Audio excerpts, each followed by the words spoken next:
आकाशवाणी मध्य प्रदेश से प्रस्तुत हैं प्रादेशिक समाचार।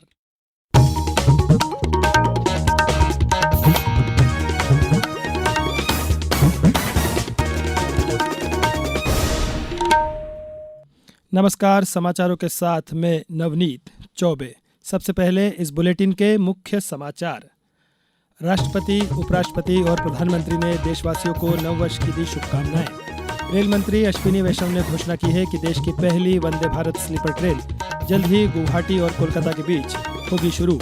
मुख्यमंत्री डॉक्टर मोहन यादव ने आज गुजरात के राजकोट में राष्ट्रकथा शिविर में शिरकत की और राज्य सरकार ने दुकानदारों को राहत देते हुए 20 से कम कर्मचारियों वाले संस्थानों में श्रम निरीक्षण पर लगाई रोक। अब समाचार विस्तार से। राष्ट्रपति द्रौपदी मुर्मू, उपराष्ट्रपति सीपी राधाकृष्णन और प्रधानमंत्री नरेंद्र मोदी ने नववर्ष के अवसर पर देशवासियों को शुभकामनाएं दी हैं। अपने संदेश में राष्ट्रपति ने कहा कि नववर्ष नई ऊर्जा और सकारात्मक बदलाव का प्रतीक है और आत्मचिंतन और नए संकल्पों का अवसर प्रदान करता है। राष्ट्रपति मुर्मू ने सभी से राष्ट्र के विकास, सामाजिक सद्भाव और पर्यावरण संरक्षण के प्रति अपनी प्रतिबद्धता को मजबूत करने का आग्रह किया। सोशल मीडिया पोस्ट में उपराष्ट्रपति ने आशा व्यक्त की कि यह वर्ष सभी के लिए शांति, अच्छा स्वास्थ्य, सुख और समृद्धि लेकर आए और एक मजबूत तथा विकसित भारत के निर्माण के लिए सभी के सामूहिक संकल्प को और मजबूत करे। प्रधानमंत्री ने अपने संदेश में कहा कि नया साल सभी के जीवन में अच्छा स्वास्थ्य, समृद्धि और सफलता लेकर आए। गर्भवती महिलाओं और स्तनपान कराने वाली माताओं के लिए सरकार की एक प्रमुख योजना प्रधानमंत्री मातृ वंदन योजना के आज 9 वर्ष पूरे हो गए हैं। हमारे संवाददाता ने बताया कि यह योजना 1 जनवरी 2017 को गर्भवती और स्तनपान कराने वाली माताओं को उनके स्वास्थ्य और पोषण में सुधार के लिए वित्तीय सहायता प्रदान करने के उद्देश्य से शुरू की गई थी। राष्ट्रपति द्रौपदी मुर्मू ने कहा है कि भारत विश्व की तीसरे सबसे बड़ी अर्थव्यवस्था बनने की ओर तेजी से बढ़ रहा है। आर्टिफिशियल इंटेलिजेंस भारतीय अर्थव्यवस्था के विकास वाहक के रूप में उभर रहा है। आज राष्ट्रपति भवन में कृत्रिम बुद्धिमत्ता, तत्परता, कुशलता के तहत विशेष कार्यक्रम को संबोधित करते हुए राष्ट्रपति ने कहा कि आर्टिफिशियल इंटेलिजेंस केवल एक तकनीक नहीं बल्कि भारत में सकारात्मक बदलाव का अवसर है। सरकार डिजिटल पब्लिक इंफ्रास्ट्रक्चर को मजबूत कर रही है। भारत को एआई ग्लोबल लीडर के रूप में स्थापित करने के लिए इंडिया एआई मिशन चलाया जा रहा है। आर्टिफिशियल इंटेलिजेंस भारतीय अर्थव्यवस्था के ग्रोथ ड्राइवर के रूप में उभर रहा है। भारत विश्व की तीसरी सबसे बड़ी अर्थव्यवस्था बनने की ओर तेजी से बढ़ रही है। आने वाले दशक में देश के जीडीपी, रोजगार और ओवरऑल प्रोडक्टिविटी में एआई का योगदान महत्वपूर्ण होगा। देश का एआई टैलेंट पूल विकसित करने में डेटा साइंस, एआई इंजीनियरिंग और डेटा एनालिटिक्स जैसे स्किल की प्रभावी भूमिका होगी। रेल मंत्री अश्विनी वैष्णव ने घोषणा की है कि देश की पहली वंदे भारत स्लीपर ट्रेन जल्द ही गुवाहाटी और कोलकाता के बीच चलेगी। उन्होंने कहा कि रेलवे ने स्वदेशी रूप से डिजाइन और निर्मित वंदे भारत स्लीपर ट्रेन का अंतिम हाई स्पीड परीक्षण सफलतापूर्वक पूरा कर लिया है। माननीय प्रधानमंत्री श्री नरेंद्र मोदी जी आगामी कुछ ही दिनों में इस रूट पर पहली वंदे भारत स्लीपर को इनॉग्रेट करेंगे, फ्लैग ऑफ करेंगे। ये रेलवे के लिए और देश के लिए और हमारे यात्रियों के लिए एक बहुत ही बड़ा माइलस्टोन है। श्री वैष्णव ने बताया कि 16 कोच वाली यह स्लीपर ट्रेन 1000 से 1500 किलोमीटर तक की लंबी दूरी की यात्रा के लिए शुरू की जा रही है। उन्होंने बताया कि यह ट्रेन आरामदायक स्लीपर सीट, स्वचालित दरवाजे और आधुनिक शौचालय सहित अत्याधुनिक सुविधाओं से लैस है। अब समाचारों में वक्त है ब्रेक का।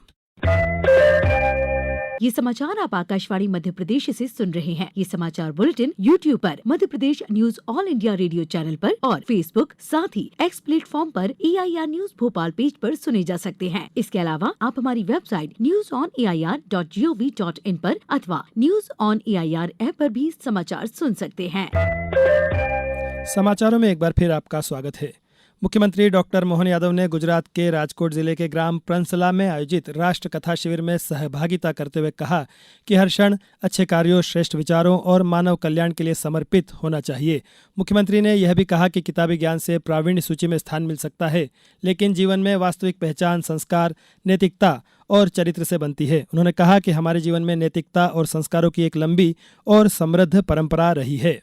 हमारे सबके जीवन में नैतिक शिक्षा, राष्ट्रभक्ति, संस्कार युक्त जीवन, इन सब चीजों की लंबी परंपरा है। हमारे यहाँ पढ़ने का मतलब नौकरी पाना नहीं है। पढ़ने का मतलब मानवता को जगाना है। पढ़ने का मतलब सेवा के संस्कार को लाना है। पढ़ने का मतलब जीवन में किसी न किसी के काम हम में से हर एक कोई आए। इसीलिए हमारे देश के अंदर स्वाभाविक रूप से स्व अनुशासन का माहौल है।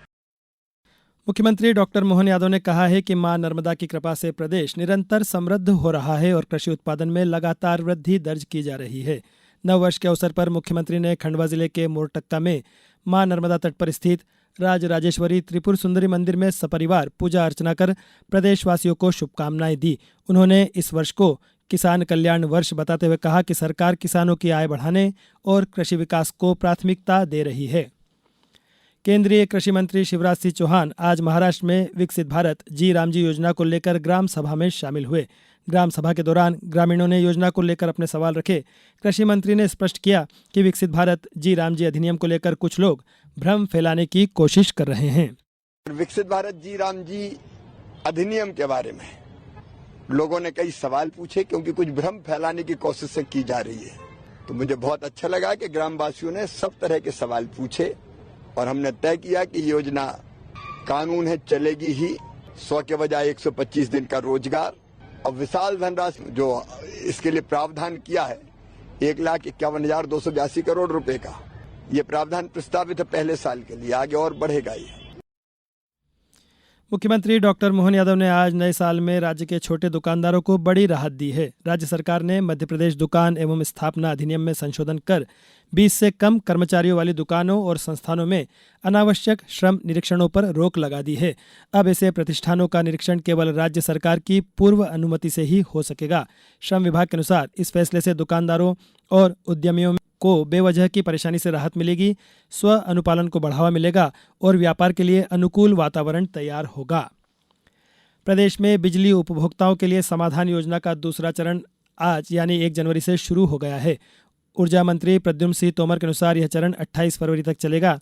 3 माह से अधिक बकाया रखने वाले उपभोक्ता एक मुश्त या किस्तों में भुगतान कर सरचार्ज में 50 से 90% तक छूट का लाभ ले सकेंगे। पहले चरण में लाखों उपभोक्ताओं को बड़ी राहत मिली थी। योजना में शामिल होने के लिए उपभोक्ता portal.mpcz.in, MP ऑनलाइन, CSC या कंपनी के ऐप के माध्यम से पंजीयन करा सकते हैं। अब बात मौसम की। प्रदेश में सर्दी ने पुराने रिकॉर्ड तोड़ दिए हैं। मौसम विभाग के अनुसार जनवरी में ठंड और बढ़ेगी, साथ ही घना कोहरा और शीतलहर का असर बना रहेगा। नौगांव और खजुराहो सबसे ठंडे शहरों में शामिल रहे, जबकि कई जिलों में सुबह के समय दृश्यता 50 मीटर तक सिमट गई। पहाड़ी राज्यों में बर्फबारी और पश्चिमी विक्षोभ के कारण ठिठुरन बढ़ी है, जिससे रेल और सड़क यातायात भी प्रभावित हुआ है। मौसम विभाग ने अगले कुछ दिनों तक कड़ाके की ठंड जारी रहने की चेतावनी दी है। अब कुछ समाचार संक्षेप में। मेहर जिले में अनुसूचित जाति जनजाति अत्याचार निवारण अधिनियम 1989 के तहत आकस्मिकता योजना में 108 अनुसूचित जाति जनजाति के हितग्राहियों को 1,01,25,000 रुपये की सहायता स्वीकृत की गई। भोपाल के बड़े तालाब समेत प्रदेश भर की सभी नदी, तालाब और झीलों में 3 और 4 जनवरी को प्रवासी जलीय पक्षियों की गणना की जाएगी। AWC व मध्य प्रदेश वन विभाग मिलकर यह गणना करेंगे। शिवपुरी जिले में महिला एवं बाल विकास विभाग द्वारा 9 बाल विकास परियोजनाओं में आंगनवाड़ी कार्यकर्ता एवं आंगनवाड़ी सहायिकाओं के पूर्णतः अस्थायी मानदेय आधारित एवं मानसेवी रिक्त पदों की पूर्ति हेतु पात्र महिलाओं से आवेदन आमंत्रित किए गए हैं। श्योपुर में 8 जनवरी को उप तहसील भवन अगरा में दिव्यांगता प्रमाण पत्र स्वास्थ्य परीक्षण शिविर का आयोजन किया जाएगा। आगरमालवा जिला पंचायत सदस्य वार्ड क्रमांक 1 के लिए हुए उपचुनाव की कल होने वाली मतगणना के लिए आज मास्टर ट्रेनरों द्वारा कर्मचारियों को प्रशिक्षण दिया गया एवं नववर्ष के मौके पर मेहर में एवं देवास के चामुंडा माता मंदिर में बड़ी संख्या में श्रद्धालुओं ने दर्शन किए। इस बुलेटिन में बस इतना ही। अगला बुलेटिन सुबह 7:10 पर। नमस्कार।